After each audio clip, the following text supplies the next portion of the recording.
Por një incident ka ndodhur sot përgjatë zhvillimit të mbledhjes jashtë radhe në Këshillim Bashkiak të Vlorës. 2 të rinj janë futur në brendësi të sallës së mbledhjeve. Njëri prej tyre është konfliktuar dhe me këshilltar. Ai ka nisur të debatojë me ta, t'i fyej dhe shaj, pasi sipas tij, banorët i shprishur shtëpia pikërisht në rrugën që lidh portin me Transballkaniken dhe ende pas 5 vitesh ai nuk është shpronësuar. Në dalje nga salla e mbledhjeve, i riu është shprehur për mediat. Problemi është që kanë 5 vjet dhe nuk puna shpronëson asnjëri.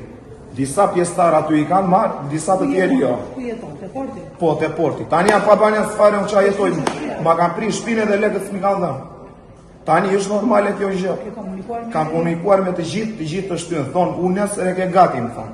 Pas nesër e ke gati. Iki pas nesër më thonë, po ishte janë në mbledhje. Ditën tjetër më thonë, po kemi në mbledhje ne. Tani ama shik, unë s'dua t'ja di që mbledhje shkeni ju. Se këto janë midis jush. Unë si qytetar kërkoj të drejtën time. Kanë fol, pritjet janë skandaloze, janë manipuluese. Kur të prish shtëpia, çfarë ju thani ju? Kur të prish shtëpia, era dakord për dëshpërbim apo nuk po diskutuar fare? Nuk prishim shtëpi pa marrë asnjëri shpronësim. Tani, vajteni prishëm, edhe shpronësimi nuk ka edhe asnjëri.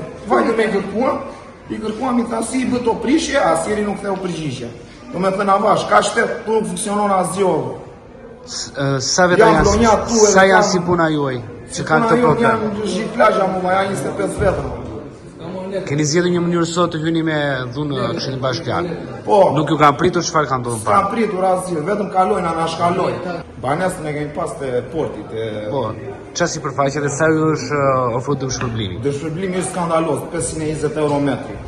Me ato lek unë s'blej dot as shtëpi. Unë mirë që i thash s'blej dot as shtëpi, po i thash pak të nëm këto, që kap është në fund të fundit, se jetojmë në një shtet skandaloz. Jetojmë në një shtet ku se e drejta nuk funksionon. Qytetari ndërkohë nga ambientet e Këshillit Bashkiak të Vlorës është shoqëruar nga policia për në komisariatin e Vlorës.